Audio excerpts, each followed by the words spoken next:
Bonsoir chers amis et bienvenue aux valeureux qui ont bravé les intempéries puisqu'il fait très froid en ce début décembre à Montpellier et qui suivent la cadence soutenue imprimée par l'Institut Maïmonide, non seulement depuis cette rentrée automnale mais depuis le début de l'année civile 2022. Dernière manifestation d'une belle année 2022, Boris Cyrulnik, Elie Barnaby, Mohamed Ali Amir Moïsi, Michael Darmon, Claude Stochinski, Jonathan Arfi, Annette Vivorka. La liste n'est pas exhaustive, 2 à 3 conférences par mois, effectivement. Faites le calcul, ça fait beaucoup, mais nous sommes heureux, d'autant plus que nous enregistrons sur YouTube. Ce sont des traces pour la postérité et qui montrent l'activité effectivement de l'Institut universitaire Maïmonide à Vers-Ouest au Madagascar. On comptabilise en moins de 2 ans plus de 10 244 vues. Et donc c'est vraiment très très positif pour nous, cette chaîne YouTube. L'Institut Maïmonide vous donne ce soir rendez-vous, n'est-ce pas, pour le dernier rendez-vous de 2022 en cette salle de Pétrarque médiévale romane. Philippe Olivier, qui est musicien, musicologue et historien, qui intervient pour la 3e fois sous l'égide de l'Institut Maïmonide, va nous présenter d'ici quelques instants le parcours extraordinaire, le destin hors du commun de Jules Boucherie, violoniste et virtuose, et juste parmi les nations, Racine de Bretagne, la terminologie employée par l'Institut hierosolomitain Yad Vashem pour récompenser, entre guillemets, la plus haute distinction civile d'État d'Israël, les non-juifs qui, au péril de leur vie, ont tendu la main aux juifs ostracisés pour chasser par les nazis et leurs collaborateurs zélés européens.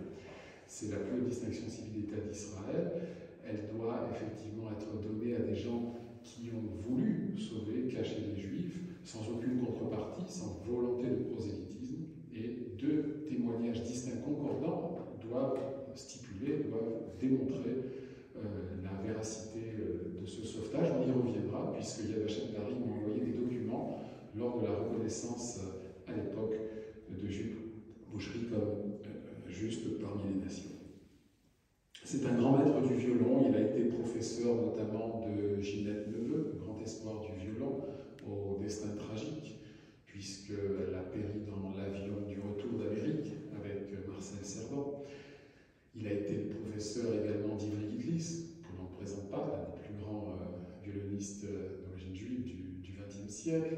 Également le professeur de Deviarly, un grand pédagogue, professeur au Conservatoire national supérieur de musique de Paris pendant des années. Le premier violoniste français à avoir enregistré les caprices de Paganini. C'est la référence en matière de dextérité violonistique. D'origine juive roumaine, aujourd'hui disparu. Il a été le professeur d'autres violonistes, et Philippe Olivier va vous les présenter les uns et les autres. Il a également été le professeur de Francine Sordet, épouse Nordland, qui a été la grande professeure de violon au Conservatoire de Montpellier, au Conservatoire national de région de Montpellier, pendant des décennies. Alors, la genèse, effectivement, de cette conférence, nous étions en train de dîner avec Philippe à la suite de sa 2e intervention sous l'égide de l'Institut Maïmonide. Il était déjà intervenu il y a quelques années sur la thématique. Il faudrait qu'on reprenne l'article de Midi Libre. La première fois, oui. C'était sur Boulez. C'était sur la musique dans les camps de concentration et et d'extermination. Mais c'est vrai qu'il y avait une illustration avec Pierre Boulez, pardon. La 2e fois, c'est les Juifs sous la République démocratique allemande, parce que je vous présenterai tout à l'heure Philippe Olivier, il a beaucoup travaillé dans les archives berlinoises, et ce soir, il intervient donc pour nous présenter, avec cette rencontre inédite, un parcours exceptionnel, celui de Jules Boucherie. Donc on était en train de dîner, et on parlait de nos parcours respectifs, et je lui disais que j'avais longtemps hésité entre le violon et l'histoire. Ça s'est joué vraiment à pas grand-chose. Peut-être la faute à René Samuel Sirat quand il a créé l'Institut Maïmonide en échange de fraîche en l'an 2000. C'est lui le tout responsable de cela. Et je lui disais, voilà, j'avais travaillé à Paris avec Deviarly notamment, et à Montpellier avec Francine Nordland. Et il me dit, mais tu sais, et je lui dis, bon, ils ont eu comme maître Jules Boucherie, qui était le grand maître du violon pendant la guerre. Et il me dit, mais tu sais que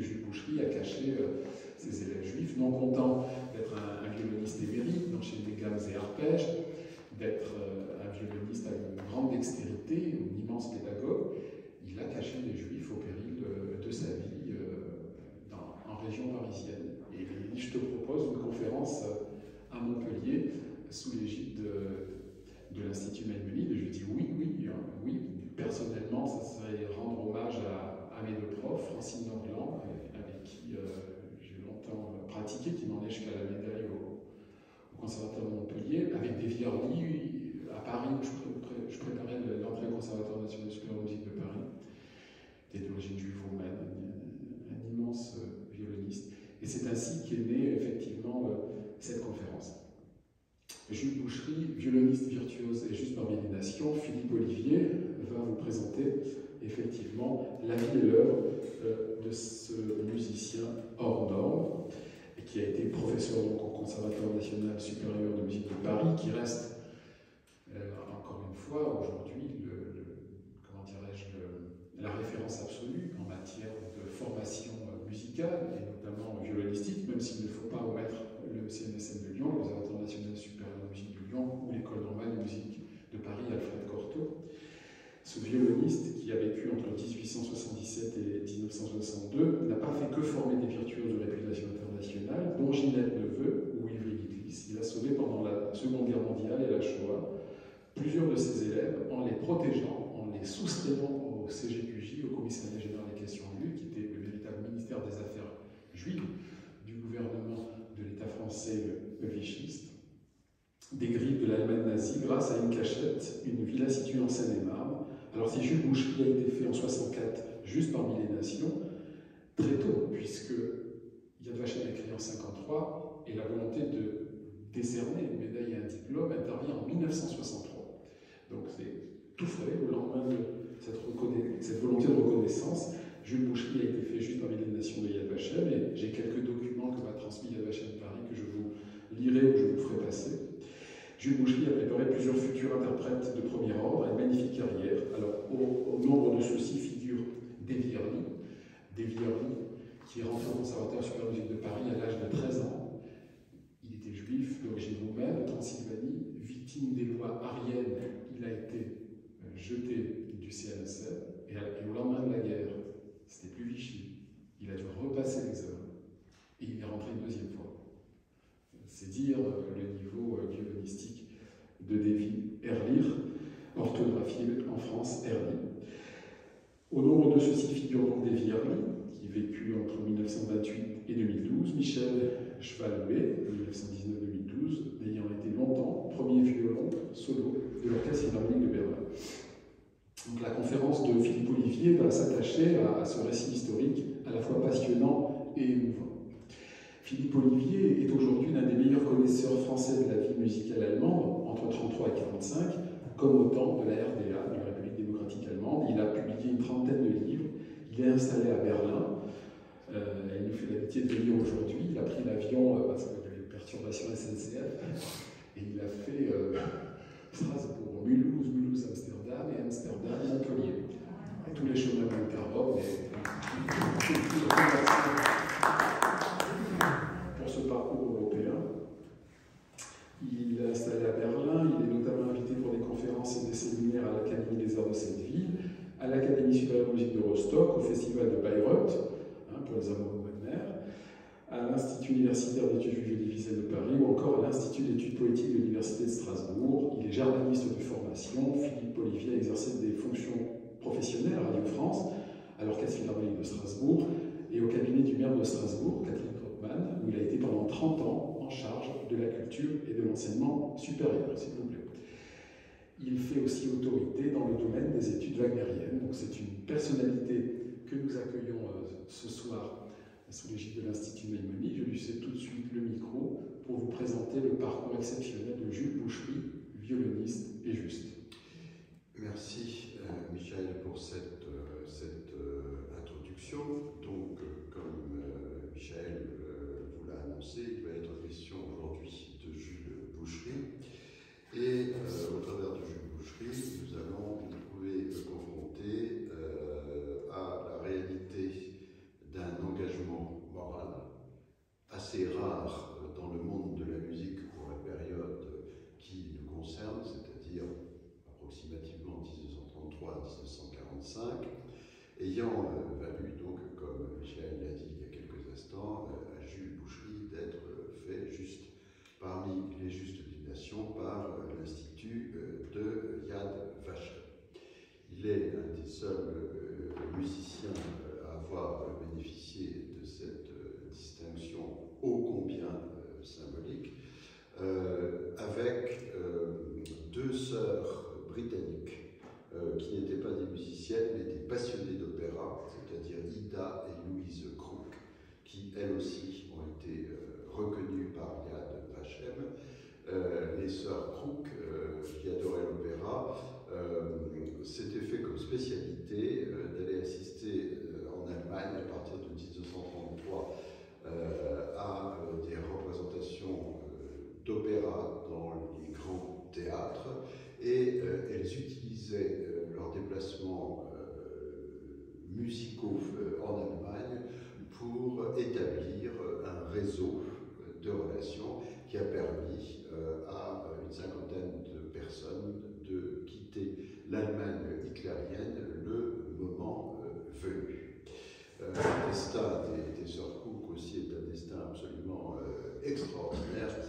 cas, la personnalité principale de notre rencontre de ce soir est Jules Boucherie. Jules Boucherie, donc éminemment éminent musicien professionnel qui était d'origine bretonne.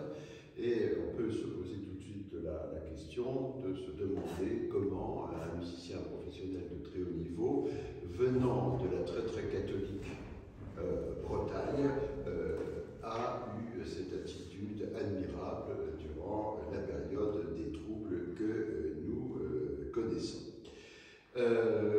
Michel, il y a quelques instants, a donné l'année de naissance de Jules Boucherie, 1877, et son année de disparition, 1962. Donc on voit que c'est quelqu'un qui a eu une existence longue. Hein. Il a vécu pendant 85 ans. Et eu égard à sa date de naissance à l'année 1862, donc l'année de sa disparition, je rappelle qu'il a forcément été le témoin, sinon plus que le témoin, de la Première et de la Seconde Guerre mondiale. En effet, en 1914, il avait 37 ans. Alors, je ne sais pas, je n'ai pas réussi à trouver, je ne sais pas s'il s'est retrouvé à ce moment-là sous les drapeaux, mais c'est que ce qui est sûr, c'est que né en 1877, il avait forcément entendu parler beaucoup du conflit franco-allemand de 1870, d'une part. Et d'autre part, très tôt, en 1894, quand il avait 17 ans, sa conscience républicaine est déjà tellement bien établie qu'il va intégrer le camp des Dreyfusards. Il est important de le signaler, en faisant ici référence évidemment à cette affaire qui non seulement a explosé dans la société française, mais a eu, comme on le sait, un retentissement mondial. Et si je parle déjà de l'attitude d'un jeune homme de 17 ans par rapport à l'affaire Dreyfus, c'est que dans le monde professionnel de la musique français, tout le monde n'avait pas le comportement de Jules Boucherie. Alors il faut bien dire un nom et puis y aller, ce n'est pas question de dénoncer, c'est simplement question de le dire par rapport à l'histoire. En face des Dreyfusards, parmi les musiciens, il y avait un anti-Dreyfusard notable qui était Vincent d'Indy, compositeur célèbre et grand professeur de composition. Et si vous êtes intéressé à vous procurer et à lire le cours de composition de Vincent d'Indy, vous pourrez malheureusement prendre connaissance des propos absolument honteux qu'il tenait devant ses élèves dans son cours de composition qui a été publié au sujet des musiciens juifs. Alors, ce Boucherie est un musicien précoce, donc je ne vais pas entrer dans les détails de sa formation, parce que ce n'est pas le sujet principal de notre rencontre de ce soir. Il va assez tôt donner des concerts avec sa sœur qui est pianiste et qui l'accompagne, et ces concerts ne sont pas des petits concerts, puisque dès 1901, quand il a 24 ans, il se produit déjà à Londres. En 1904, on le trouve à Lisbonne. La presse française et la presse étrangère du tout début du XXe siècle consacrent différents articles et des portraits à Jules Boucherie. Et on voit au suivi de la presse le concernant qu'il est déjà évidemment un artiste très très apprécié. Et il est d'autant plus apprécié que d'éminents collègues vont décider de se produire avec lui. Je pense en particulier au légendaire violoncelliste catalan Pablo Casals, puisque Boucherie a beaucoup joué avec Pablo Casals dans les toutes... Oui, Pau Casals en catalan et Pablo en catalan. Voilà, ils ont beaucoup joué ensemble. Et le duo, vu du point de vue musical, déjà est éblouissant. Malheureusement, on n'a pas d'enregistrement des deux, mais il est aussi certainement, il peut être envisagé certainement au point de vue de leur engagement commun, puisque je signale, au cas où vous ne saurez pas, que Pau Casals a été un combattant absolu contre le franquisme et contre le nazisme. Alors, je reviens à Boucherie, et pour vous donner une autre idée de l'importance du monde musical dans lequel il se produisait et qu'il fréquentait, il était lié avec Camille Saint-Saëns. Il y a une correspondance qui existe entre Camille Saint-Saëns et Jules Boucherie, puisque Boucherie a joué les grands exploits violonistiques. Notamment le concerto pour violon. Voilà, de Saint-Saëns, notamment le concerto pour violon, et puis évidemment l'illustre traduction et Havanaise, qui est un des highlights de la musique mondiale pour violon. Et le rondo capriccioso. Et le rondo capriccioso, absolument. Boucherie va, tout en jouant ici et là, développer rapidement une fibre pédagogique absolument évidente, et il va commencer à enseigner. Et avant d'enseigner au Conservatoire de Paris, il ne va pas donner des petits cours comme ci, comme ça, puisque, par exemple, il va être le professeur de violon de la fille de Berthe Morisot, la cofondatrice de l'impressionnisme. Et maman Morisot, comme toute maman, légitimement très très fière de sa fille, Julie Manet, puisque Berthe Morisot était la compagne de Manet, Berthe Morisot va réaliser un tableau de sa fille, Julie, qui est en train de prendre une leçon de violon avec Boucherie. Donc Boucherie entre aussi très tôt dans l'iconographie la plus prestigieuse de l'époque au point de vue de la peinture, puisque c'est l'impressionnisme. Une autre marque de la reconnaissance sociale dont bénéficie Jules Boucherie, c'est qu'une série de portraits photographiques qui le représentent vont être réalisés dans l'atelier de Nadar. Donc évidemment, tout ça, ce n'est pas rien, ça n'est pas le premier venu. Alors, les années passent et en 1920, Jules Boucherie est nommé professeur au Conservatoire national supérieur de musique de Paris.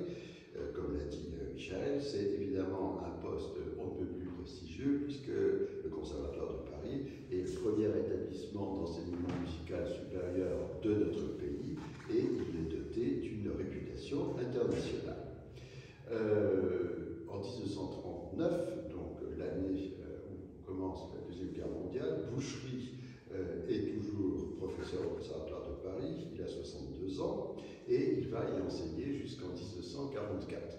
Alors, indépendamment de la situation exceptionnelle suscitée par la guerre, par la Deuxième Guerre mondiale, il n'y a pas à ce moment-là de limite d'âge, donc on n'est pas dans des débats à perspective parlementaire sur l'âge de la retraite. Hein, quand on est un musicien éminent et quand on peut encore jouer, enseigner, même si on a 80 ans, hein, les exemples abondent, on continue à le faire. Mais ça, c'est un autre sujet.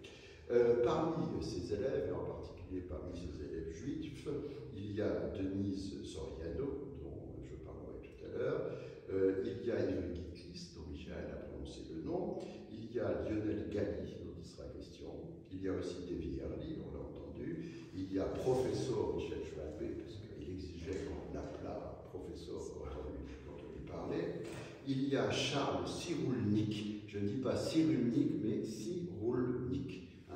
Il n'y a pas de lien de parenté avec le professeur médecin Boris Cyrulnik. Et tout ce petit monde vient d'un peu partout, c'est une espèce de symbole de la dimension universelle du judaïsme, puisque Denis Soriano a des origines égyptiennes, Galli vient d'une famille italienne, il y a les Roumains, bien entendu, avec Early, et puis les Polonais avec Cyrulnik, et les Ukrainiens passés par la Palestine mandataire pour le très jeune Davy Early.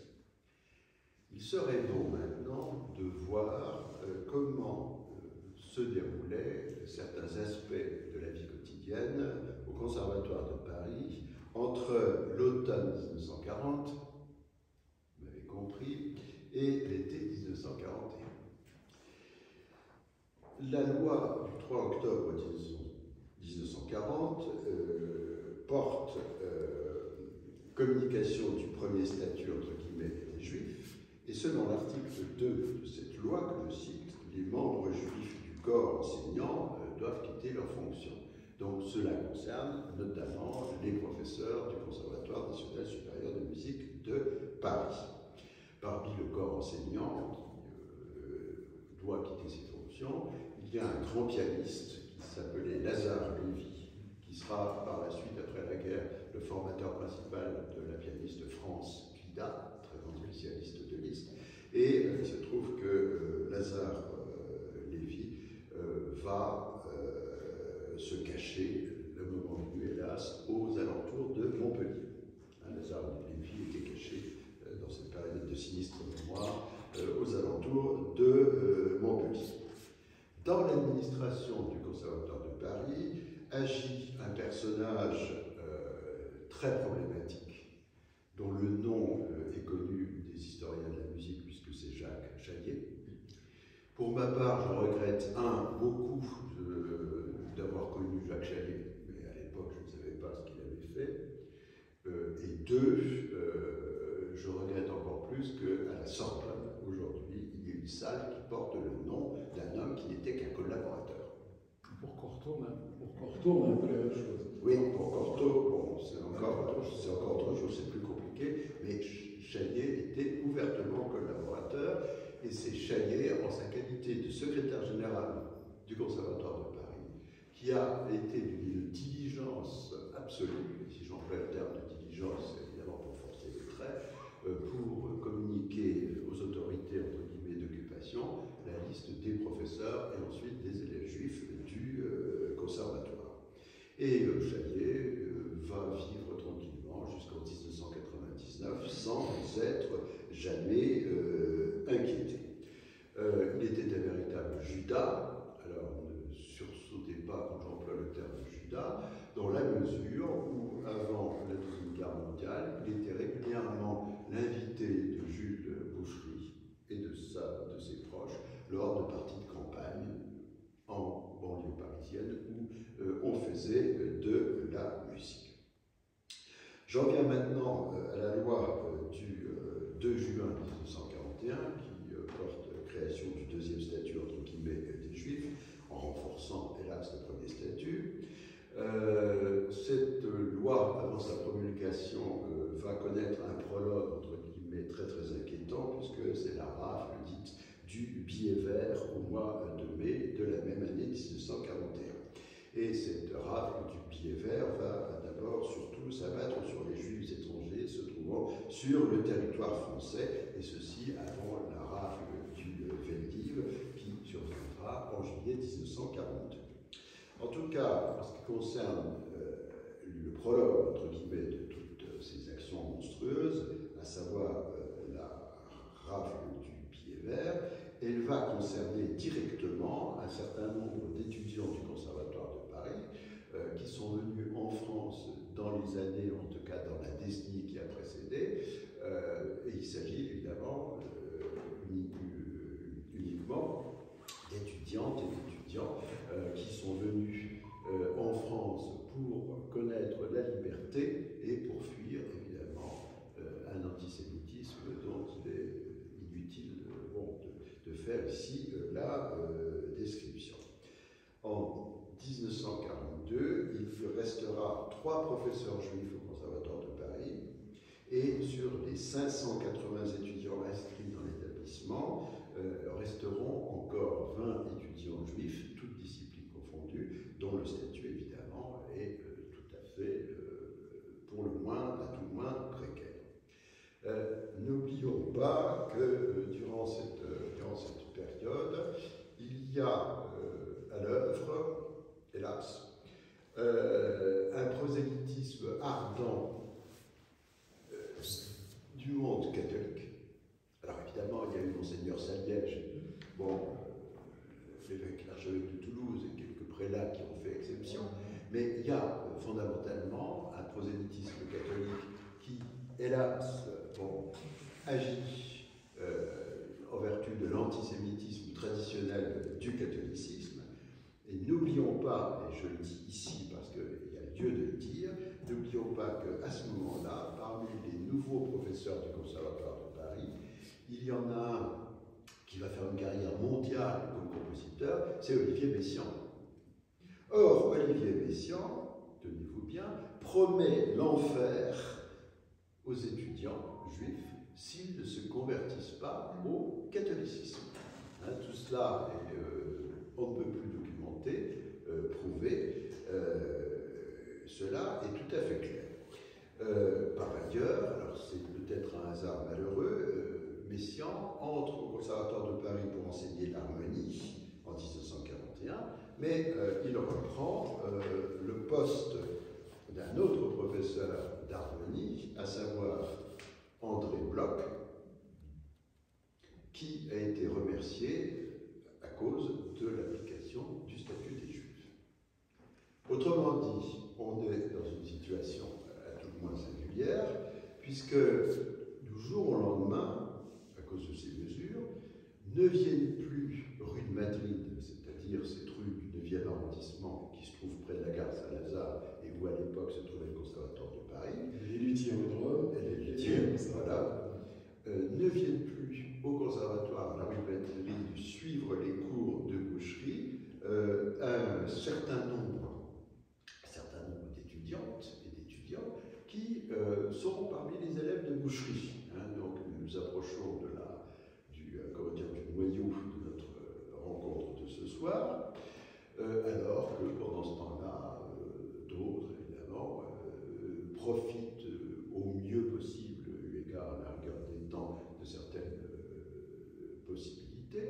Je reviens à Messiaen en vous demandant de ne pas croire que je suis dans la haine de Messiaen et que je suis obsédé par Olivier Messiaen, ce n'est pas le cas, mais je pense que Olivier Messiaen est un bon exemple de l'attitude de certains à ce moment-là.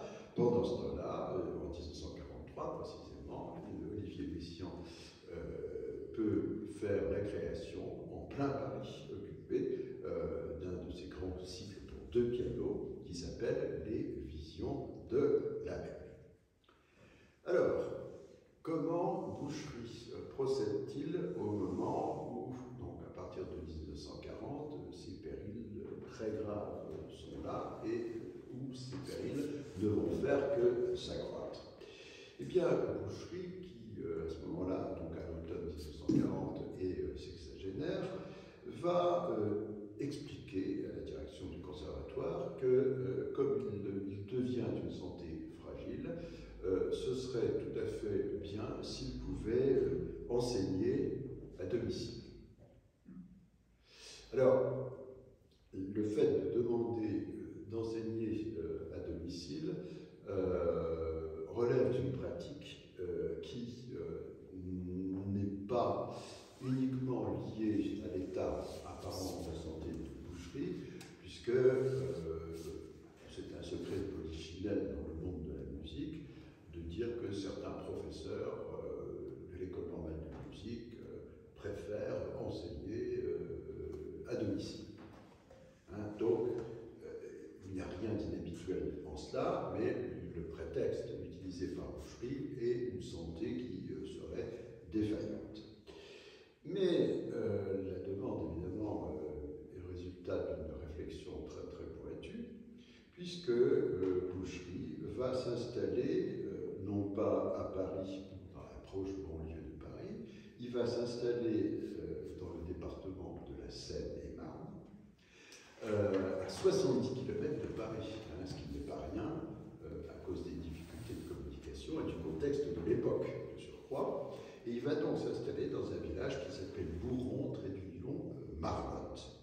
Il va s'installer dans une villa, et cette villa n'est pas sa propriété. Cette villa lui est prêtée par une pianiste qui a été très célèbre, qui est Magda Tagliaferro.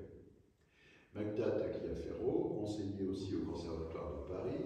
Magda Tagliaferro était de nationalité brésilienne, mais Magda Tagliaferro, effectuant une carrière internationale de virtuose avant la Deuxième Guerre mondiale, avait vu sur le terrain, si je peux l'exprimer ainsi, ce qui se passait en Allemagne.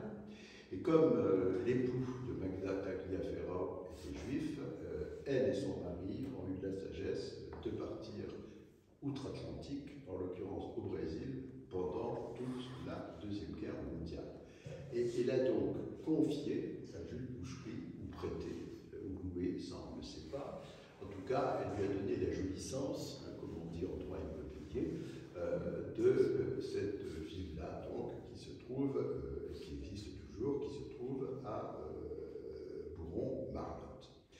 Cette ville-là, qui n'a pas l'air d'un luxe total, est un lieu qui, quand Boucherie est arrivé là avec ses élèves, respirait déjà la musique et la culture, puisque le peintre Edgar Degas y avait séjourné de son vivant, puisque le compositeur Reynaldo Hahn y avait fait des séjours, et puisque le pianiste Vladimir Horowitz a fait passer là l'été de 1930.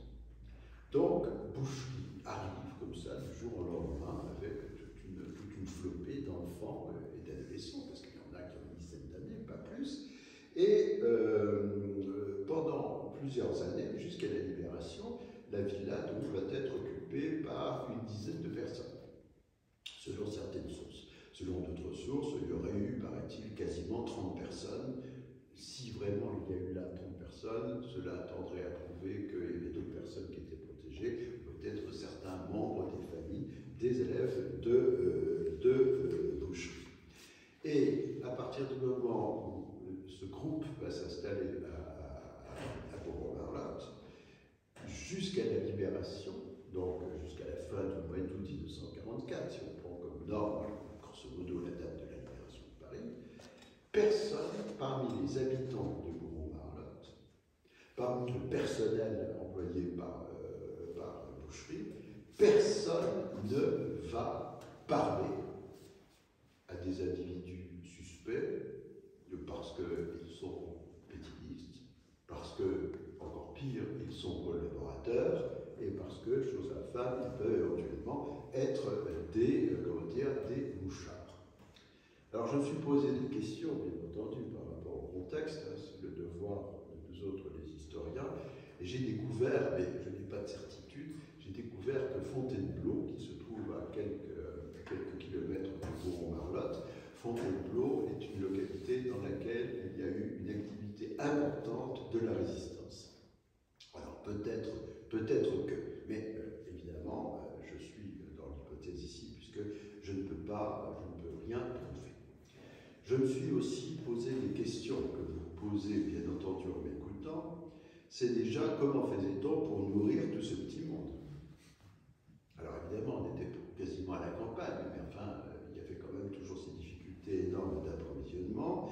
Il y avait le marché noir, il y avait les tickets d'alimentation, en tout cas pour obtenir certaines denrées. Donc tout ça suscitait forcément des dépenses. Alors qui a financé tout ça? Comment a-t-on fait? Là, il faut être concret.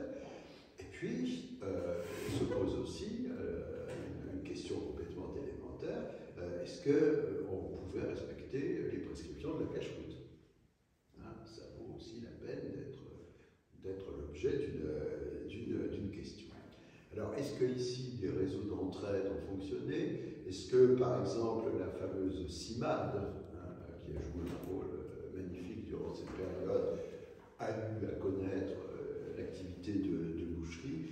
Ce sont des activités qui sont des questions qui sont tout à fait pendantes ce soir. Là, je suis nettement moins avancé que Michael quand il a fait son magnifique travail sur le sort des Juifs de l'Hérault pendant l'occupation. En tout cas, cette ville-là, donc dans le village de Bourg-en-Barlotte, cette ville-là s'appelle la Chansonnière. Elle est assez spacieuse, elle est dans une situation privilégiée et elle constitue un contraste avec les activités des deux sœurs anglaises dont je vous ai parlé tout à l'heure, les sœurs Cook, puisque les sœurs Cook ont réussi dans un deux pièces à Londres, situé Dolphin Square, à cacher à certains moments, enfin cacher, à recueillir, puisque par bonheur, le Royaume-Uni n'a pas été victime de tous ces épisodes épouvantables. Elles ont été jusqu'à cacher 15 personnes, donc réfugiées d'Allemagne et d'Europe centrale, dans un deux pièces. Il y a aussi un autre élément qui contribue à notre étonnement et à notre joie, bien sûr, de savoir que tous ces enfants et adolescents n'ont jamais été arrêtés et leurs professeurs trahis. C'est que quand on étudie la musique, surtout à ce niveau, on joue quasiment longueur de journée. Donc, imaginez ce que c'était quand on passait dans les rues du village, d'entendre du piano et surtout du violon à longueur de journée. Parce qu'il y avait les cours dans une boucherie, mais il est sûr qu'il n'y avait pas certainement, il y avait forcément des soirées musicales, des concerts, des auditions, et donc personne n'a jamais fait savoir d'une manière qui aurait pu être dangereuse qu'il existait cette maison dans laquelle on faisait tellement de musique. Hein, parce qu'en temps de paix aujourd'hui, pendant l'été, on ferait une académie de musique. Bon, ce serait tout à fait normal, ça intéresserait, ça amuserait si cette académie se déroulait dans un village, dans une petite localité. Mais enfin, à l'époque, vu le contexte, on se posait certainement des questions et malgré ce schéma acoustique particulier, il n'y a jamais eu la moindre trahison. Je m'interroge aussi, et Michael a anticipé tout à l'heure la chose à propos de la rue de Rome, qui se trouve à côté du conservatoire de l'époque, la rue de Rome dans laquelle sont concentrés tous les luthiers de Paris. Je me pose aussi la question de savoir comment cela a-t-il pu se passer pour l'entretien des instruments. Puisque à partir du moment où il y avait pas loin de 10 élèves qui étaient là, les instruments n'étaient pas toujours dans un état optimal, ça, qu'on soit en paix ou en guerre, de toute façon le problème est entier. Donc comment faisait-on, hein, si vraiment il y avait une difficulté de réparation avec un instrument, comment procédait-on? On ne pouvait pas de toute façon, pour des raisons évidentes de sécurité, aller rue de Rome voir des luthiers, parce que cela aurait attiré l'attention, en plein Paris, à côté de la gare Saint-Lazare, bon, et avec de surcroît l'observation d'un peuple diligent entre tous dans sa vénération quasiment religieuse pour la musique, c'est-à-dire le peuple allemand, hein, que ce soit le peuple du national-socialisme ou le peuple allemand d'aujourd'hui. Je précise que l'Allemagne nazie était extrêmement intéressée en permanence de récupérer des instruments de musique qui, hélas, sont entrés dans le cadre des spoliations, hein, puisque le chic du chic, je le dis sans aucun cynisme, le chic du chic était arrivé à avoir des instruments magnifiques ayant été spoliés à des propriétaires juifs pour les offrir à l'occasion d'une cérémonie aux membres de l'orchestre philharmonique de Berlin. Hein, ça, c'est un aspect de cette période qu'il ne faut pas oublier. Et si on offrait un violon spolié, le musicien de l'orchestre qui recevait cet instrument devait prêter serment au cours d'une petite cérémonie, en présence de cet instrument spolié, de le faire éternellement résonner à la gloire de la musique allemande et à la gloire évidemment du moustachu que l'on sait. Il y a un autre aspect aussi qui mérite d'être abordé, c'est que tous ces étudiants qui sont cachés à Boudon-Marlotte se trouvent dans une forme d'immobilisme contraint. Or, pourquoi sont-ils dans cet immobilisme contraint? D'abord parce que leur vie est menacée. Hein, on ne peut pas les intégrer à un réseau qui peut essayer par exemple de les faire passer en Suisse, ou par miracle en Amérique latine, ou tout simplement encore au Royaume-Uni. On n'est encore pas en 1947 où SED va accueillir sur l'Exodus des candidats à l'ALIA. Et deuxième raison, ces jeunes, de toute façon, sont à un tel moment dans leur formation musicale supérieure que, même si on était en paix, ils seraient obligés évidemment de rester avec leur maître Jules Boucherie pour continuer à progresser. Donc on voit que la projection de ce que j'amène en l'espèce est tout sauf simple. Tout sauf simple à un moment où, évidemment, ces jeunes savent qu'on se trouve et qu'ils se trouvent, eux, au premier chef, dans un contexte idéologique qui est un peu plus préoccupant. Je voudrais revenir à propos de ce contexte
entretient des relations forcément discrètes avec la résistance, mais Delvincourt, étant à juste titre inquiet en permanence à l'idée que les étudiants majeurs du conservatoire, les garçons, soient obligés d'aller en Allemagne dans le cadre du STO, Delvincourt va essayer de faire... Le travail obligatoire, la STO. Oui, pardon, le service du travail obligatoire.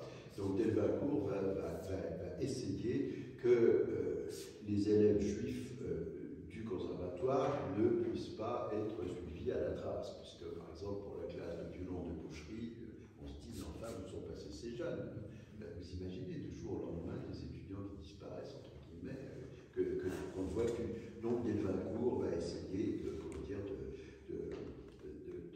d'adoucir tout ça, parce qu'il a parfaitement conscience, évidemment, des risques majeurs que les uns et les autres encourent, entre les arrestations, la déportation, parfois, on ne sait jamais, un assassinat, en tout cas, les délégations et les règlements de compte.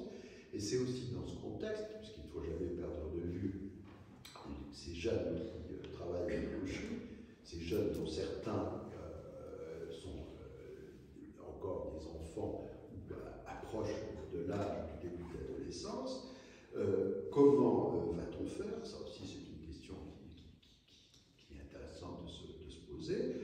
Comment, par exemple, Davy Early, qui a 13 ans en 1941, comment va-t-il faire? Où a-t-il fait sa bar mitzvah? Ils sont dans cette campagne, dans le contexte que l'on sait. Bon, même sujet avec Serge Blanc, puisque Serge Blanc est né en 1929, donc 29 plus 13, ça fait 42, donc Serge Blanc est censé faire sa bar mitzvah en 1942, et puis si bar mitzvah il y a eu, qui les a préparés? Absolument, et tout à l'heure je vous lirai, après la belle intervention de Philippe, un témoignage, s'il vous plaît, un témoignage de Serge Blanc, qui a été l'un des deux, comment dirais-je, personnages attestant le sauvetage de Jules Boucherie. Yad Vashem a besoin de deux témoignages distincts concordants pour établir le sauvetage. Et Serge Blanc, je vous lirai tout à l'heure le document, est intervenu. Je remercie d'ailleurs Corinne Meloul du Comité français pour Yad Vashem qui m'a envoyé hier copie de ce document. Je sous-signais Serge Blanc certifie que Jules Boucherie, etc. Non mais excusez-moi, je m'excuse de vous interrompre, mais se poser la question à cette période si lamentable de savoir si on a fait la bar mitzvah ou pas. Pensez bien que c'était un problème, à mon sens, secondaire. C'est votre point de vue. Non, dans ce contexte-là, il y a des priorités qui sont... Absolument. Et pour avoir connu Davy Early, j'ai travaillé avec lui pendant plus d'1 an. Je mettrai un bémol à ce que vous dites. Il y a une question de survie, là. Alors, la bar mitzvah, vous comprenez, c'est très important. Je l'ai fait, moi aussi, je sais ce que c'est. Mais disons que dans des situations telles, il y a des priorités. Bon, de toute façon, nous sommes d'accord, monsieur. Alors, on peut voilà, non, mais je faisais une parenthèse, je m'excuse de vous interrompre. Non, mais je vous en prie, de toute façon, vous avez tout à fait raison de soulever cette question. Moi, je posais cette question parce que le temps a passé et j'ai la chance, si je peux m'exprimer ainsi, d'être dans la méthodologie. Il est bien évident que si j'avais appartenu à cette génération qui a tellement souffert, ça aurait été tout à fait différent et personne ne songera ici à contester, monsieur, la pertinence de votre intervention. Bon, en tout cas, on n'est pas au thème électoral, donc on va enchaîner. Alors, maintenant, nous allons regarder ensemble la carrière que ces élèves de boucherie va faire et nous allons découvrir ensemble que la carrière, ou les carrières plutôt des étudiants dont il est ici question, va prendre une forme différente. Pour ne léser personne, je prends les uns et les autres par ordre alphabétique. Alors, justement, ça tombe très bien, puisque dans l'ordre alphabétique, Serge Blanc est placé le premier. Alors, Serge Blanc va terminer sa carrière comme premier violon solo de l'orchestre de Paris. J'ai eu la chance de parler plusieurs fois avec Serge Blanc à la fin de son existence, et j'ai constaté, bon, je formule ici une observation, hein, ce que je dis maintenant n'a rien d'une critique, mais j'ai constaté à ce moment-là, en tout cas à la fin de son existence, qu'il se trouvait, par rapport à tous ces événements, dans une indéniable forme de dénégation, puisque nous abordons évidemment par cela les conséquences psychologiques, hein, de ces étudiants sur la mentalité, le comportement et la vie de ces étudiants après la fin des persécutions et des hostilités. En tout cas, j'étais étonné par cette dénégation, dans la mesure où, en 1941, et là, on est dans un courage qui peut être perçu comme une forme d'héroïsme, mais en tout cas comme un pied de nez absolument extraordinaire.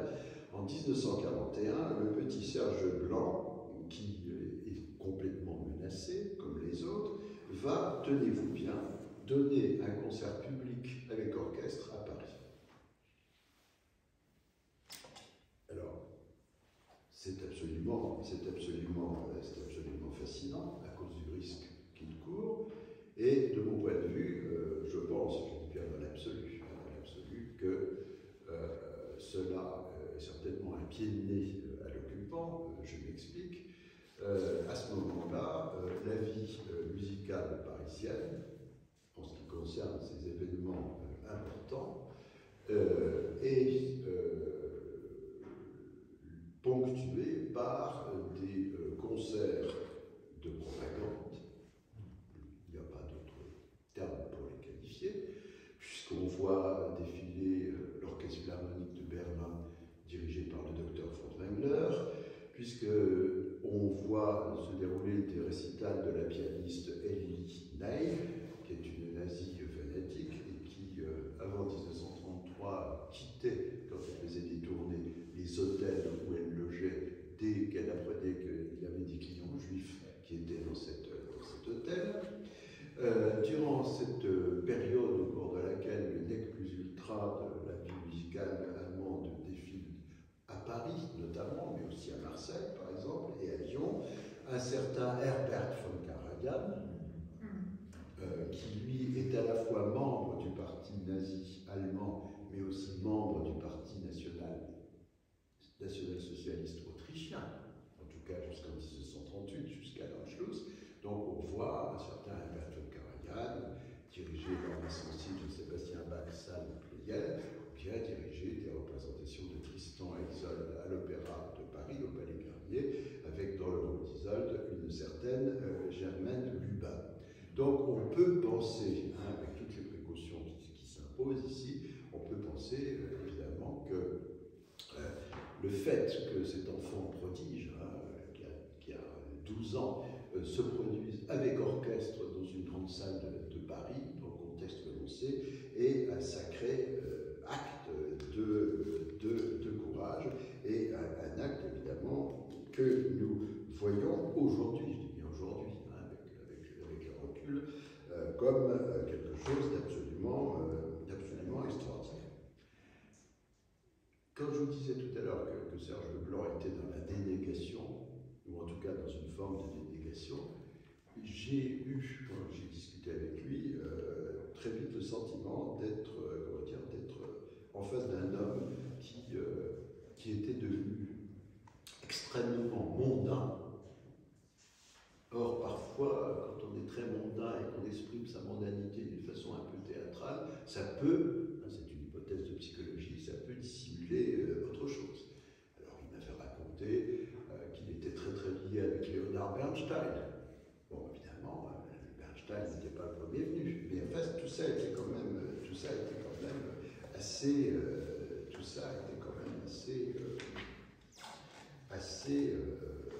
étrange concernant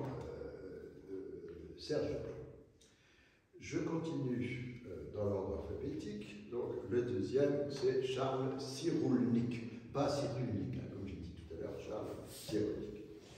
Lui, il était né en 1923 et il nous a quittés en 2003.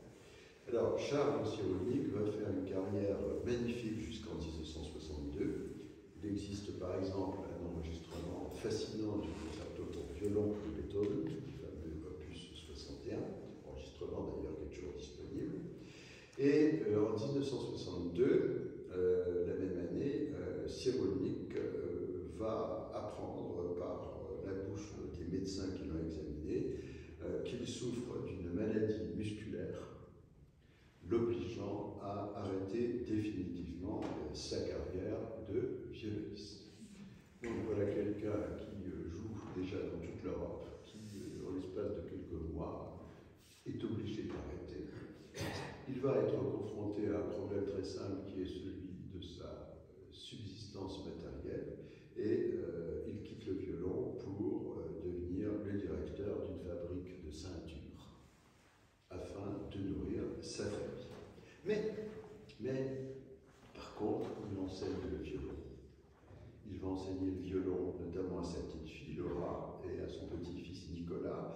Et aujourd'hui, Nicolas Cyrulnik, qui a une trentaine d'années, est musicien professionnel qui a suivi un parcours assez représentatif de sa génération, puisque après avoir étudié de façon très sérieuse et le répertoire classique et le violon, il s'est spécialisé dans le hip-hop.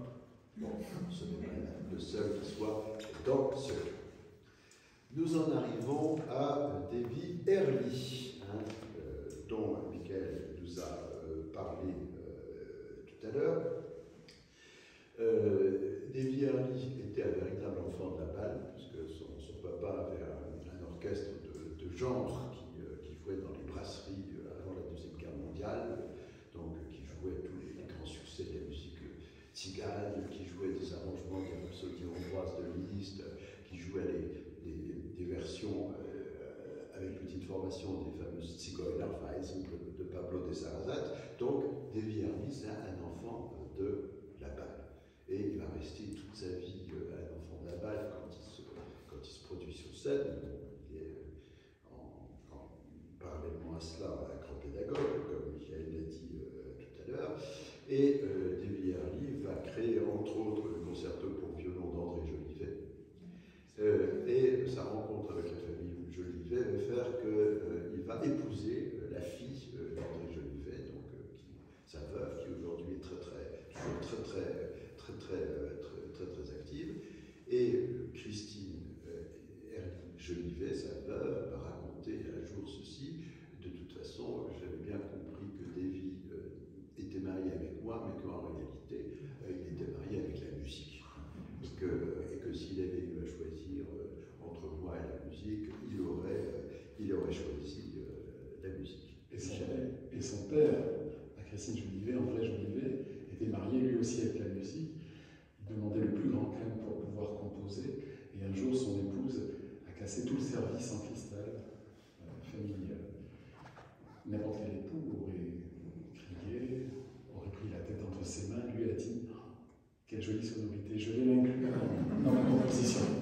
Quand on est compositeur, le prix du cristal peut susciter, comme tu le dis très justement, une vraie incitation esthétique.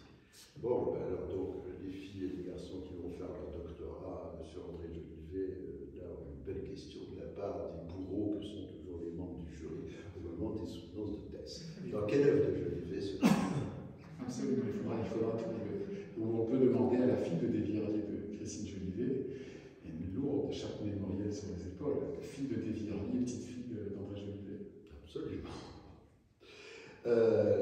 Bon, toute blague mise à part, comme l'a dit Michel tout à l'heure, l'enregistrement par Davy Early des Caprices de Paganini est une référence absolue en matière d'enregistrement de littérature virtuose pour le violon seul.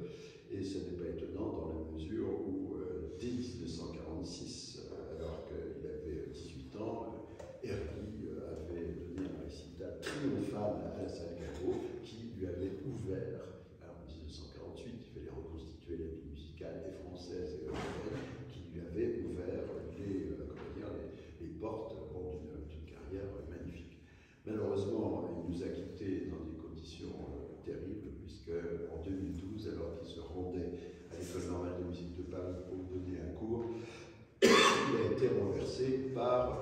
camion, et c'est comme ça que son existence s'est terminée.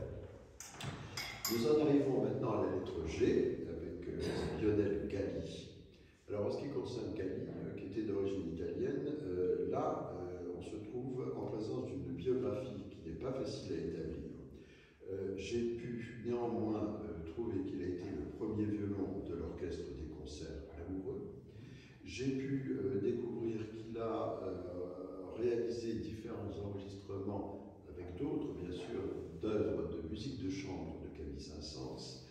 Et parmi ses partenaires pour cet enregistrement d'œuvres de musique de chambre de Camille Saint-Saëns figurait aussi un très très grand violoncelliste qui était Paul Tortelier. Et j'ai pu aussi découvrir que Lionel Galli s'était assez rapidement, tout en continuant à jouer de la musique classique, s'était assez rapidement orienté dans le domaine de la musique de jazz. Donc il y avait une pratique qui était double, d'un côté le répertoire classique et de l'autre la musique de jazz, et il se produisait et il a fait des enregistrements avec des artistes de jazz aussi distingués que Dizzy Gillespie, hein, ce qui n'est pas rien.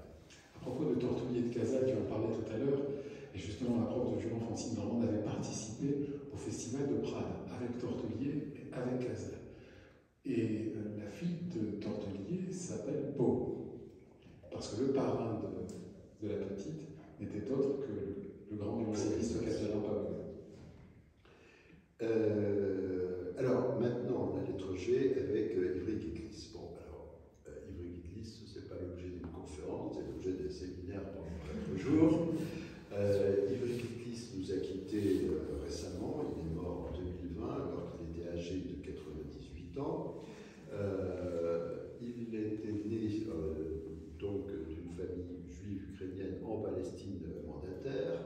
Ensuite, après la proclamation de l'État d'Israël en 1948, il est devenu ressortissant israélien. Et donc, à ce titre, il a été le seul parmi les élèves de Boucherie détenteur d'un passeport de l'État d'Israël, alors que Boucherie était encore vivant, puisque l'État d'Israël est créé, je l'ai dit, en 1948. Boucherie va quitter ce monde en 1962. Et on voit aussi chez Ivry Guitlis, un peu déjà comme chez Yehudi Menuhin, on voit déjà une attitude qui va consister à faire ce qu'on appelle du crossover, c'est-à-dire à se produire ensemble avec des musiciens qui ne sont pas des musiciens classiques. Rappelez-vous de ce qu'a fait Menuhin avec Ravi Shankar, par exemple. Bon, Guitlis va faire la même chose, en particulier avec son collègue violoniste de jazz, Stéphane Grappelli. Alors maintenant, nous en arrivons au fameux professeur, parce qu'il fallait lui dire professeur, comme je l'ai dit tout à l'heure, Michel Schwalbe. Donc Michel Schwalbe était né en 1919 et il est mort en 2012. Michel Schwalbe, très grand violoniste, homme très aimable, était un peu quand même imbu de sa personne. Je vous l'avais cité de lui adresser des Herr Professor quand on parlait avec lui. Alors peut-être que cette attitude venait des 25 ans qu'il a passé à Berlin avec Herbert Karajan, puisque dans tous les concerts dirigés par Karajan, notamment, c'était le plus proche dans l'espace, depuis son pupitre, de Karajan. Schwalbe était un homme, à ce sens protocolaire qu'on devait utiliser avec lui, qui était très drôle, qui avait un très grand sens de l'humour. Bon, moi j'ai eu la chance de discuter avec lui 2 fois au début des années 1990.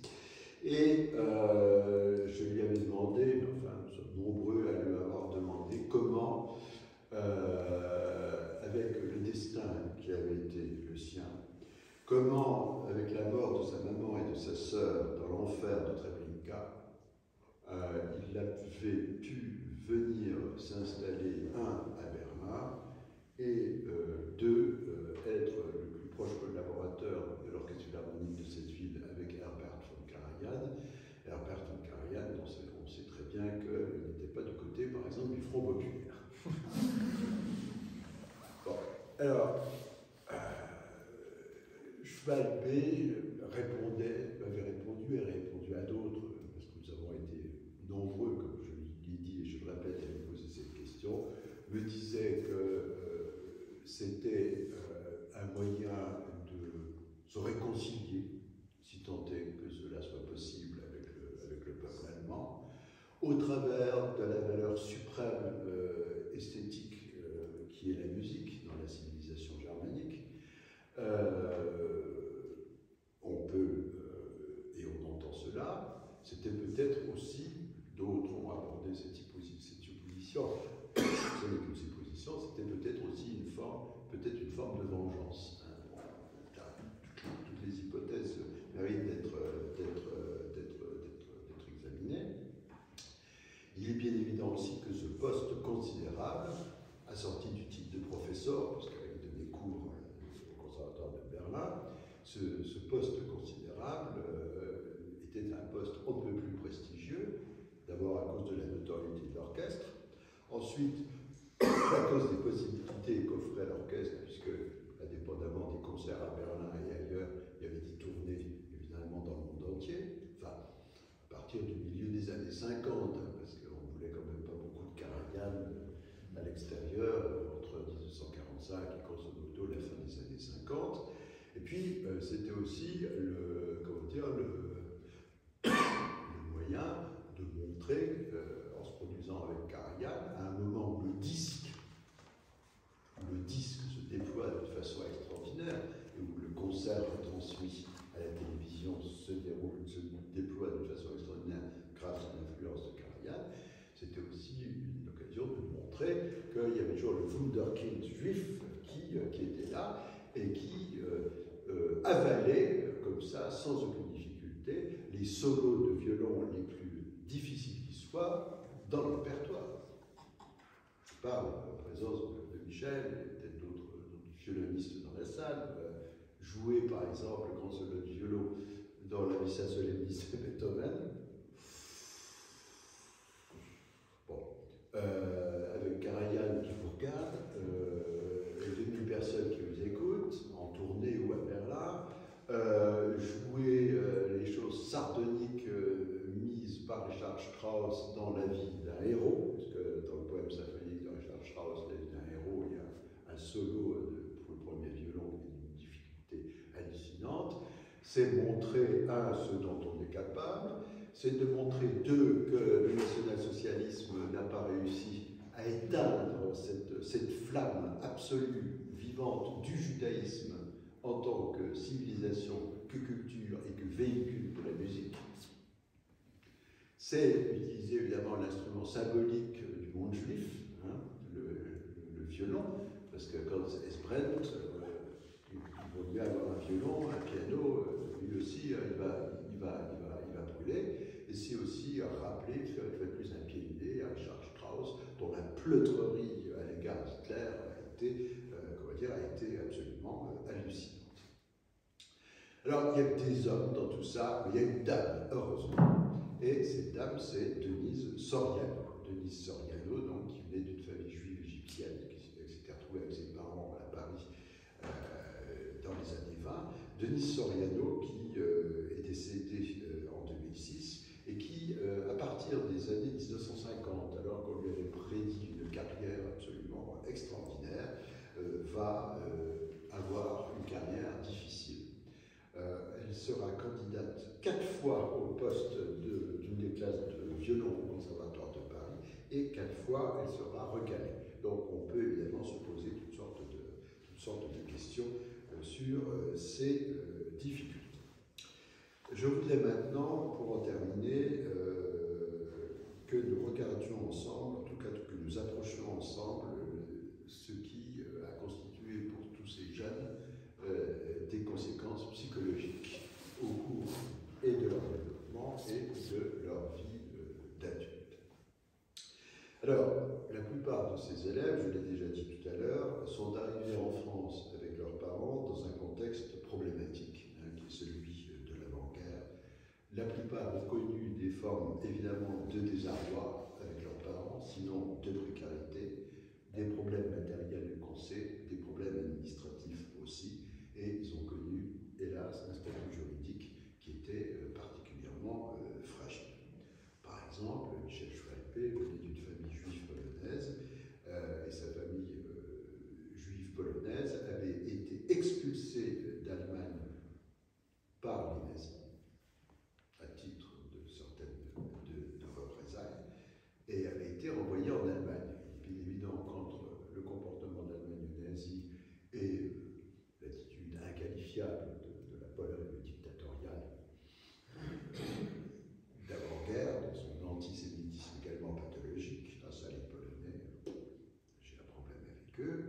Et aujourd'hui, il y a l'antisémitisme sans juif. Oui, voilà, ces familles sont allées vers la France.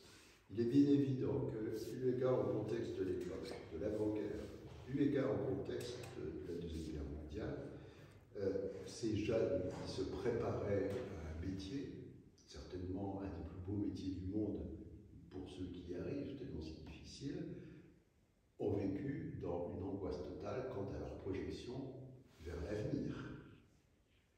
Et cette angoisse était accrue jour et nuit par les risques d'arrestation, de déportation, de crainte de la mort. Ce sont des facteurs psychologiques qui sont tout à fait essentiels. Ensuite, quand on se prépare à être virtuose, on étudie avec un maître, mais on sort beaucoup, même si on a 11 ou 12 ans, pour assister à des concerts donnés par des grands virtuoses. Ils n'ont pas pu assister à des concerts donnés par des grands virtuoses à cause du risque. C'est tout à fait évident. Il y a différents chercheurs, on entre maintenant sur le terrain de la psychothérapie ou de la psychanalyse, qui se sont spécialisés dans le dialogue avec et des survivants de la Shoah et les représentants des différentes générations qui se sont succédés dans leur famille. Je pense ici à Régine Weintrater, par exemple, dont c'est la spécialité. Et il est absolument évident que parmi les conséquences psychologiques, et ramener à ce que je viens de dire, quand on a été caché, on a un rapport au monde qui diffère de celui de celles et de ceux qui, eux, n'ont pas été cachés. J'avais un ami qui nous a quittés il y a quelques années, qui disait toujours avec un humour terrible, je suis le dernier survivant du ghetto de Varsovie. Parce que sa maman avait réussi à fuir alors qu'elle était enceinte de mon futur ami, elle était enceinte de 8 mois. Donc les quatre premières années de la vie de mon ami, on s'était caché, c'était passé dans la dissimulation dans une ferme de Pologne. Et avant que cet ami, qui était le secrétaire général du cercle Bernard Lazare à Paris, m'ait raconté son destin, je m'étais toujours interrogé, je m'étais toujours dit, il y a quelque chose d'un peu singulier, jusqu'au jour où il m'a raconté, parce que la confiance s'était installée, ce qu'il avait vécu. Alors, quand je taquinais un petit peu tout à l'heure la mémoire du Serge Blanc, ce n'était pas pour être insolent, c'était tout simplement parce que je comprends parfaitement que cet homme ne pouvait s'intéresser uniquement qu'à sa profession, certainement pour essayer de faire disparaître, à refouler, qu'hélas, évidemment, il ne pouvait pas faire disparaître. Parmi ces jeunes, il y en a eu, comme tant d'autres, dont la séparation avec leur famille a été soit longue, soit malheureusement définitive. Je vous ai parlé tout à l'heure de la mère et de la sœur de Michel Schwalbe qui ont disparu à Treblinka. Le frère de Charles Cyrulnik, qui s'appelait Émile Cyrulnik, lui fut assassiné à Auschwitz. Ensuite, devenu adulte, une bonne partie d'entre eux a eu des difficultés à construire une vie affective. Alors attention, ce n'est pas toujours facile de construire sa vie affective, surtout quand on envisage un parcours long terme, mais été encore plus difficile pour eux. Et je me souviens avoir lu des interviews de Michel Schwalbe, justement, qui expliquait que, vu ce qui était arrivé à sa mère et à sa sœur, il n'avait pas été capable, selon lui, de réussir ces 4 mariages successifs. Il était très lucide. Tout le monde aussi, en tout cas le monde qui s'intéressait beaucoup à Edwin Inclis, savait qu'il était un womanizer tout à fait fameux, puisque jusqu'à l'âge d'au moins 80 ans, il a été entouré par des groupes de jeunes femmes qui étaient plus belles et plus attractives les unes que les autres. Je voudrais aussi maintenant dire que pour certaines personnalités, tous ces événements n'ont pas contribué à créer des caractères faciles. Je voudrais parler ici de Denise Soriano, dont on sait que son caractère était extrêmement fort. Pourtant, absolument. Pourtant, elle avait été considérée comme la vedette montante du violon après la disparition de Juliette Neveu avec Madame Norland. Et la situation de Denise Soriano, à mon avis, c'est peut-être compliqué du fait qu'elle a, après la Deuxième Guerre mondiale, épousé son maître vénéré, c'est-à-dire Jules Boucherie. Or, les 2 époux avaient 39 ans de différence. Donc, ce sont des éléments, évidemment, qu'il est bon sur lesquels il est bon de réfléchir. Donc, en 1964, comme l'a dit Michel, Jules Boucherie est reconnu et distingué par l'Institut de Vachem, et l'année suivante, en 1865, les fameuses sœurs Crook, dont j'ai parlé tout à l'heure, vont elles aussi être reconnues justes parmi les justes des nations, lors d'une cérémonie qui se déroule à l'ambassade d'Israël à Londres.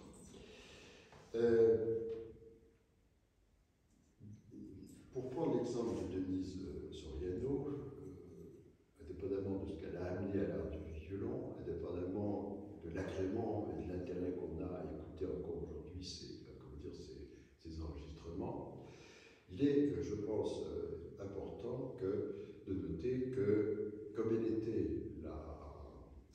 la sœur du philosophe Marc Soriano, et là, avec son frère Marc Soriano, mis en place à l'intérieur de leur famille une tradition de valorisation de la démocratie, de respect des droits de l'homme et d'illustration des valeurs fondamentales du judaïsme éclairé, puisque aujourd'hui, leur descendant commun, l'auteur dramatique Marc-Emmanuel Soriano, qui est très implanté dans le théâtre public en France, écrit des pièces dans lesquelles est présente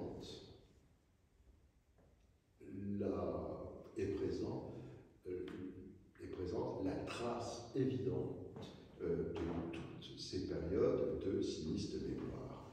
Dans une pièce écrite en 2011, Marc-Emmanuel Soriano écrit, parlant d'un personnage, « Il est d'un pays d'où il est interdit de partir ».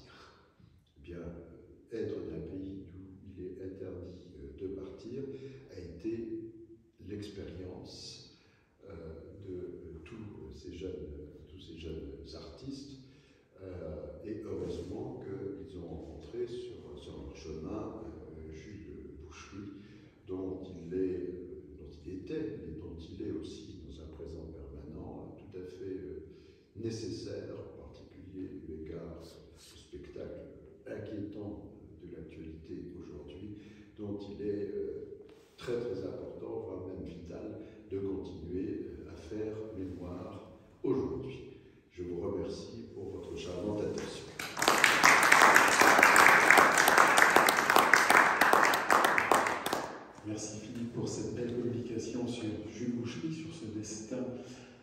extraordinaire, que peu de gens connaissent, en tout cas les non-mélomanes, les non-musiciens. Je renvoie aussi au Secret du violon, souvenir de Jules Boucherie, recueilli et présenté par Marc Soriano, qui est paru il y a quelques années aux éditions Descente. Je vais vous lire et faire passer le témoignage de Serge Blanc relatif à Jules Boucherie, juste parmi les nations. J'aimerais aussi rendre hommage donc à Francine Norgland-Sorbet, qui n'a pas été cachée par Jules Boucherie. Elle n'était pas de confession juive. Elle a été pendant des décennies professeure au Conservatoire national de région de Montpellier. Quand je suis venu habiter à Montpellier en 1984, j'avais commencé le violon à Aix-en-Provence. Et mon père en cherchait un professeur au Conservatoire de Montpellier. Et on a donné plusieurs coups de fil. Il y avait deux femmes renommées dans la pédagogie violonistique, Claire Stroll et Francine Norgland. C'était le mois d'août. Claire Stroll était en vacances, mais pas Francine Norgland qui faisait répéter Pierre Lamoyenne. Et j'ai commencé les cours avec elle. Et de fil en aiguille, elle m'a mené jusqu'à la médaille d'or au Conservatoire de Montpellier en musique de chambre.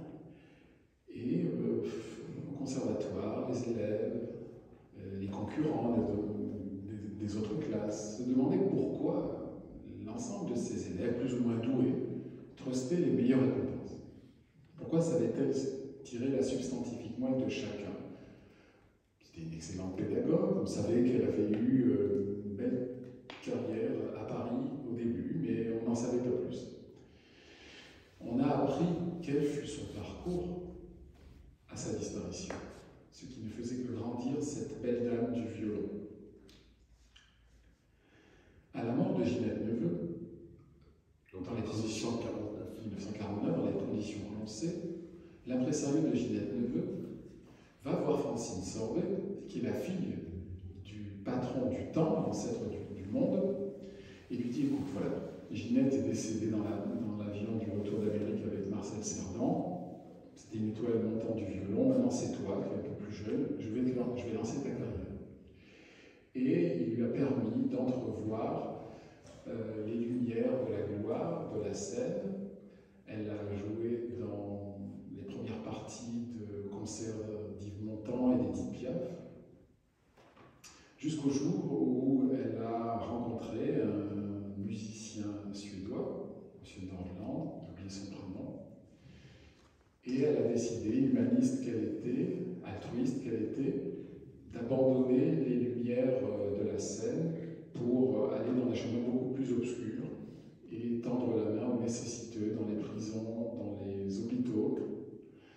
Et pendant des années, vivant d'amour et d'eau fraîche, elle a tendu la main aux gens oubliés. Et jusqu'au jour où il fallait quand même subvenir à leurs besoins. Lui était guitariste et violoniste. Eh bien, elle a passé le CA, qui a rendu CAPES pour la musique, et elle avait le choix d'enseigner au Conservatoire de Nantes ou au Conservatoire de Montpellier. Et elle a choisi Montpellier, parce que c'était proche du soleil, de la mer. Et elle a été professeure au CNR de Montpellier, sous la direction de Michel Debels, et elle avait une maison à Gravels. Et j'allais prendre ses cours tous les week-ends chez elle, et c'est une tradition de mettre un élève à la maison, mais je suivais aussi ses cours au Conservatoire de Montpellier à Sainte-Anne. Et bon an, mal an, j'ai suivi mon parcours jusqu'à la médaille, et elle est décédée en 1991. Elle avait toujours eu beaucoup d'attirance pour le monde juif. Elle était venue à ma bar mitzvah, à Mazal Tov, et elle voulait toujours que je joue Nigun d'Ernest Bloch, tableau de la vie chassidique. Et je n'ai appris qu'à sa disparition, pourquoi elle avait cette sympathie, cette inclinaison pour le peuple à la loi mosaïque. Et nous avons tous, ces élèves et ses collègues, compris pourquoi ces élèves trustaient les meilleurs résultats. Eh bien, c'est parce qu'elle avait eu un parcours violonistique exceptionnel. On savait juste qu'elle avait été élève au Conservatoire supérieur de Paris, mais on ne savait pas qu'elle avait été élève de Jules Boucherie, qu'elle avait été vedette américaine d'Yves Montand et d'Edith Piaf. On a trouvé toutes les affiches. Et on a compris beaucoup de choses. Et finalement, sa grandeur était proportionnelle à son humilité. Voilà. Et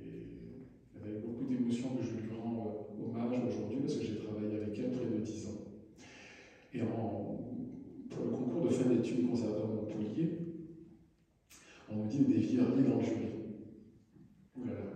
Ils cherchent des élèves pour les faire entrer au CNSM de Paris.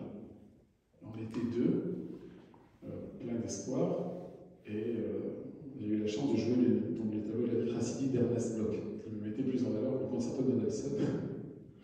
Et des Vierlier m'a dit: je te veux comme élève pour rentrer au CNSM de Paris. Je ne suis pas rentré au CNSM de Paris, mais j'ai travaillé pendant près de 2 ans avec des Vierlier, à raison d'un cours par semaine à Paris.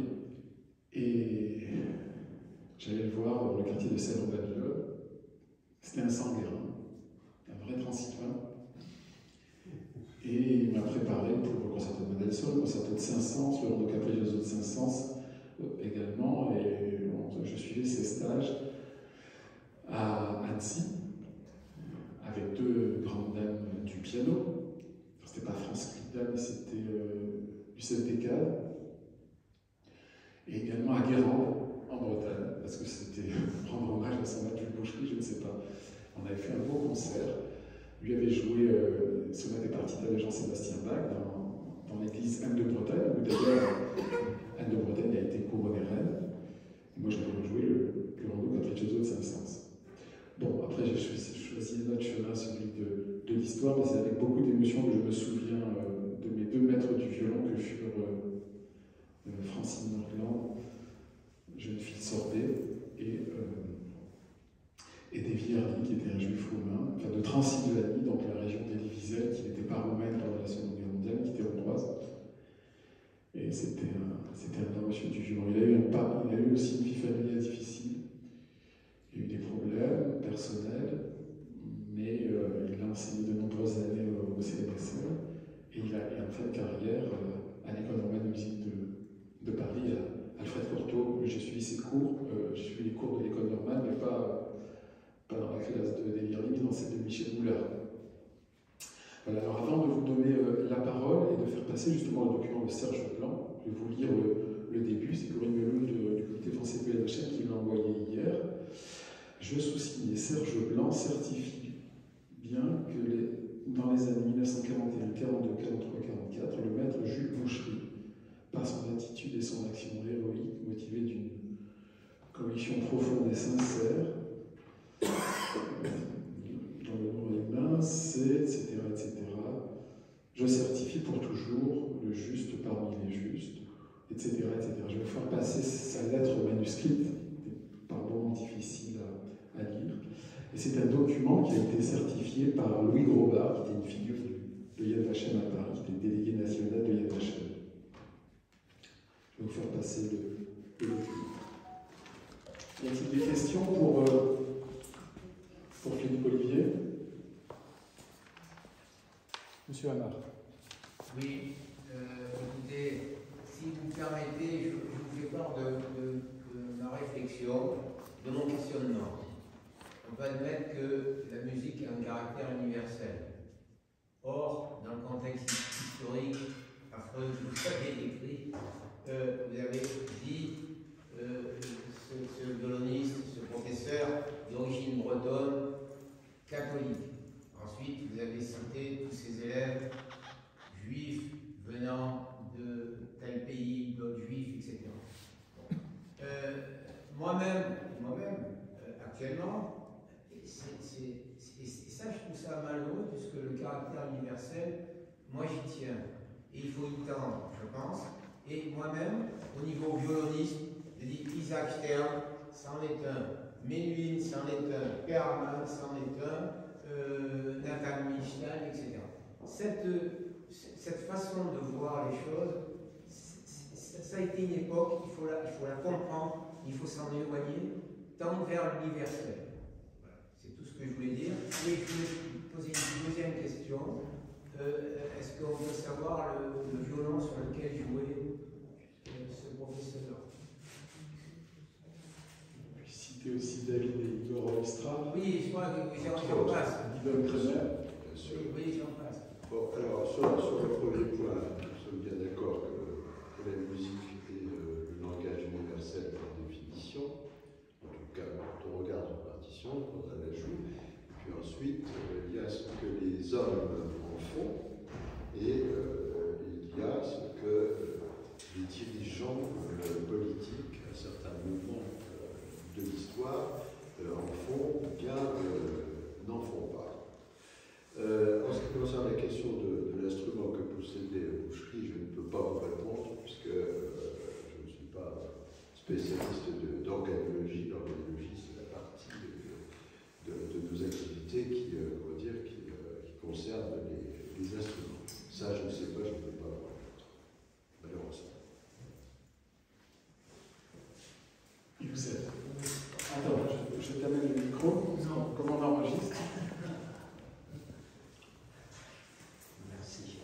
bonsoir, merci beaucoup pour votre exposé. Je voulais vous demander, Boucherie, à part être humaniste et puis pouvoir sauver quelques élèves qu'il a pensé, qui sont brillants, quel intérêt autre qu'il avait pour s'engager dans ce processus en sachant qu'il risquait sa peau aussi. Alors, je ne sais pas, est-ce que c'est un devoir humain ou autre intérêt, je ne sais pas. Et puis, deuxième question que je vais vous poser, vous savez, actuellement, on est en train d'instaurer, on a instauré tous les violons qui appartenaient aux personnes qui sont disparues dans les camps pour les faire jouer, etc. Qu'est-ce que vous en pensez de cette action? Merci. Alors, sur le premier point, il me paraît complètement exclu que Boucherie ait eu un intérêt matériel de se lancer dans une pareille action. D'abord parce que les risques étaient même plus considérables, c'était des risques majeurs. S'il avait été dénoncé, il aurait été arrêté. Son existence se serait terminée de manière plus précoce qu'elle s'est terminée. Moi, je pense que c'est quelqu'un qui a agi par pur amour de l'humanité. Alors, on parle aujourd'hui de lui parce qu'il a eu un destin particulier dans le sens où il était un grand pédagogue du violon et dans le sens où il a formé des élèves qui, après la guerre, ont fait une carrière considérable. Mais aujourd'hui, on parle de Boucherie, ce serait tout aussi intéressant et tout aussi important au point de vue de la morale et de la droiture de parler d'une fermière des Causses ou d'un cordonnier du Chambon-sur-Lignon qui, comme tous les habitants de ce village, ont eu le comportement admirable que l'on sait. Hein. Toutes ces personnes ont pris le risque, qui est le risque de leur vie, pour sauver des vies. Enfin, voilà ce que je peux répondre à votre observation.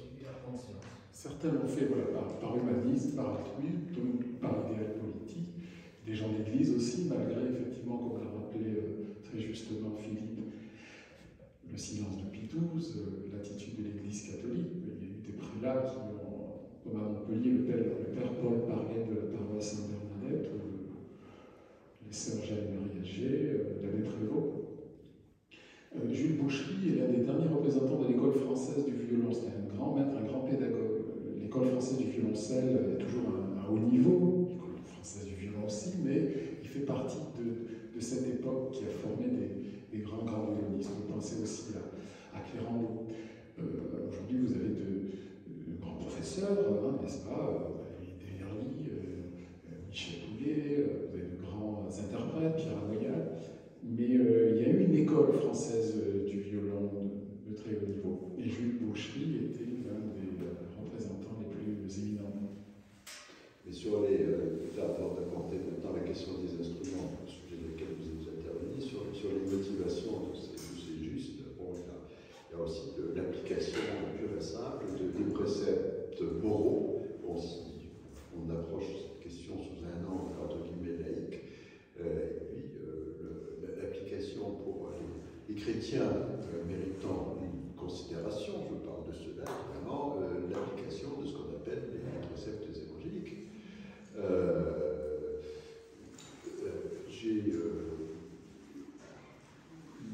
une partie de mon itinéraire de mon intérêt devenu de plus en plus fort pour la mesure des temps pour le judaïsme et pour l'histoire du judaïsme vient du fait que j'ai été élevé obedience perfect chez les jésuites et que en 1860, alors que j'avais 8 ans, il y avait un père jésuite qui m'a dit il faudra, contrairement à tout ce qui s'est c'est un impératif moral pour nous, de son point de vue de prêtre, aimer éternellement le peuple juif parce que l'Éternel lui a parlé en premier. Enfin, c'est une phrase que je cite toujours quand on aborde cette question. Bon, évidemment, c'était un homme d'église, hein, c'était un jésuite. Bon, il était obligé de parler comme ça. Enfin, je suis né en 1952, j'ai connu au travers d'amis de ma famille des survivants et des survivants de la Shoah, parce que j'ai été aussi indépendamment de cela dans un milieu où il y avait une amitié pour un certain nombre de personnes de la confession mosaïque dans ma famille, et ce sont des empreintes qui restent éternellement. Et ces fermières qui ont caché des familles entières disaient, moi je n'ai fait qu'appliquer les principes dans lesquels j'avais été élevé. Alors, ce sont des principes de morale, ce sont des principes de morale aussi colorés de théologie, mais enfin voilà. Oui, le père des lois que nous avons reçu 3 fois à l'Institut maïmonide nous précisait qu'il y avait longtemps 2 courants dans l'Église catholique. Celui qui voulait voir Jésus tel qu'il était, rabbin, c'est marqué sur la croix, Jesus Nazaratis Rexium Indri, et un autre courant qui voulait rendre les Juifs responsables de son arrestation de sa crucifixion, peuple déicide, Judas le traître. Et puis, voilà, c'était une opinion communément partagée, l'antisémitisme. Vatican II, le Concile Nostra Aetate n'était pas encore passé par là. Alors aujourd'hui, après le dépoussiérage idéophobe de l'Église, les relations sont effectivement au beau fixe entre les frères aînés monothéistes. Il n'en va pas de même dans l'Église orthodoxe. Et chez les protestants aussi. Et chez les protestants. Toute cette mémoire de Absolument. la liberté d'opinion qui a aidé quelqu'un comme Suzanne Bacchus. Tout à fait. C'est exactement Brigitte. Et Brigitte n'a pas la raison de le souligner. Il y a des affinités électives, pour reprendre les termes de Patrick Cabanel. Beaucoup de protestants dans l'arrière-pays ont caché des juifs, leurs frères aînés, se souvenant qu'eux-mêmes avaient eu maille à partir avec les catholiques lors des guerres de religion. Et donc, dans la Vaunage nimoise, les célèbres protestants. Résister. Et aussi la culture, pour les protestants de l'Ancien Testament, donc de la Torah, de la connaissance, de la lecture qui commence très très tôt dans les familles et qu'on inculque aux enfants, donc la lecture, le travail sur la Torah pour les uns et sur l'Ancien Testament pour les autres. Chez les réformés, parce que chez les luthériens, là, ce n'est pas la même question. Oui, il y a le bémol de Luther.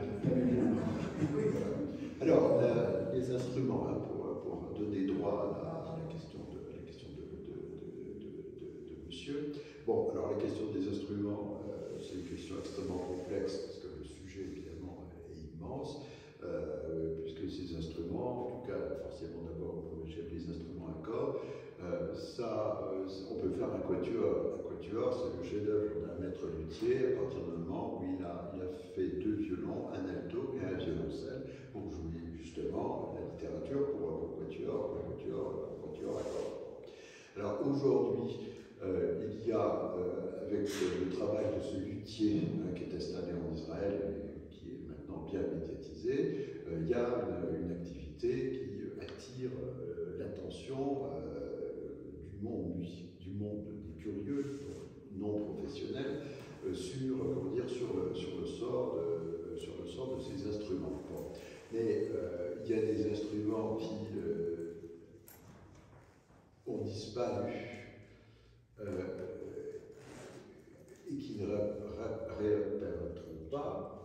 Bon, alors évidemment, ils n'ont pas disparu pour tout le monde, puisque on sait, par exemple, qu'aux environs du camp d'Auschwitz, il y avait certains protestants polonais qui faisaient une forme de négoce, entre guillemets, avec ceux qui étaient chargés de conserver les objets laissés par les personnes qui arrivaient à Auschwitz dans le contexte que l'on sait. Enfin, on parle en particulier, alors, je ne sais pas si c'est une légende ou un acte d'imagination quasiment romanesque, on parle en particulier d'un Stradivarius qui ensuite serait allé aux États-Unis.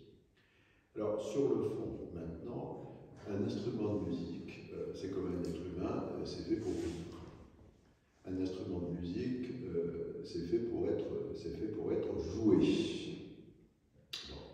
Et c'est un symbole très émouvant qu'un instrument dont les propriétaires ont été dépossédés, que ce soit un violon ou un piano,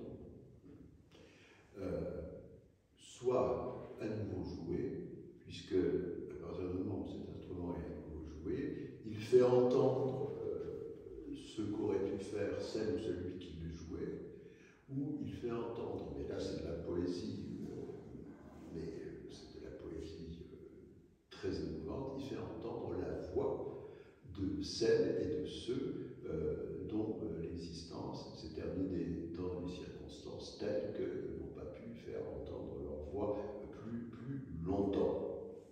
Un. Deux, s'il y a bien un instrument de musique qui est, en matière musicale, la gloire du judaïsme, c'est le violon. Un, parce qu'il y a toutes ces lignées qui continuent de grands interprètes juifs, il y a toutes ces écoles. Et puis, ensuite,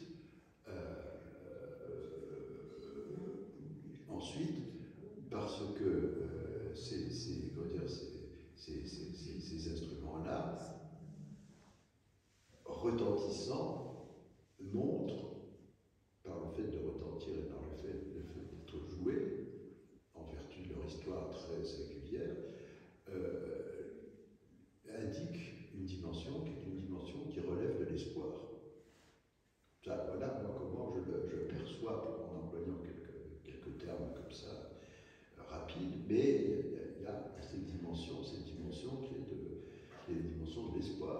Et évidemment, cette dimension de l'espoir est dans la nature même du judaïsme.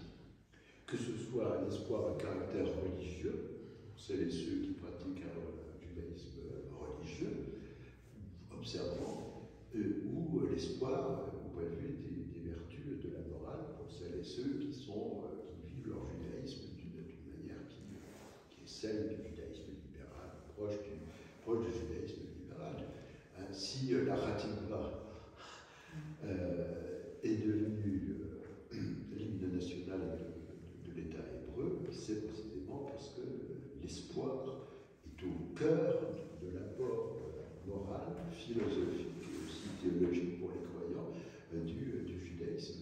S'il n'y avait pas eu d'espoir, Moïse n'aurait pas guidé son peuple au travers des flots de la mer Rouge. S'il n'y avait pas eu d'espoir, aujourd'hui, on n'allumerait pas les bougies de Hanouka. Enfin, on peut donner de nombreux autres exemples. Donc, la musique, c'est un moment, un concert, c'est un moment durant lequel on nous donne une image de l'humanité qui se projette dans quelque chose, et dans quelque chose qui est meilleur, puisque vous allez écouter un concert, vous allez à la Philharmonie de Vienne,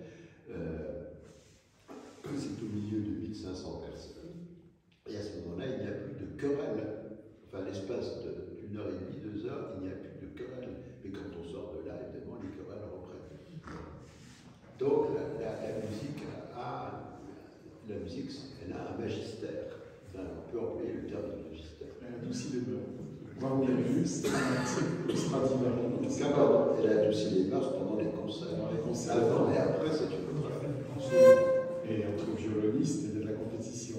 Guarnerius, Amati, Stradivari, on ne sait pas sur quel violon joue Boucherie, on va plancher sur la question. Oui, les Juifs, beaucoup d'Europe de l'Est, c'est une tradition. C'est un instrument qui incarne l'espoir, et c'est le maître mot du judaïsme.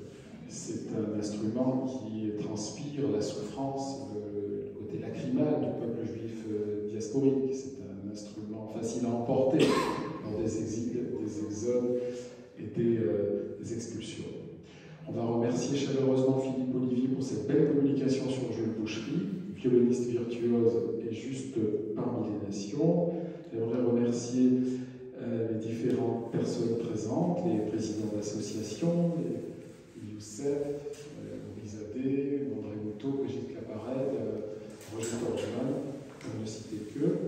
Vous donnez rendez-vous après un break effectivement festif, Hanouka Noël, au début 2023, pour un mois de janvier avec 3 belles communications proposées par des historiens. Le 9 janvier, dans cette même salle à 18h30, Julien Darmon, nouveau spécialiste du mysticisme juif de la Kabbale, présentera l'esprit de la Kabbale, c'est le continuateur de Charles Psych.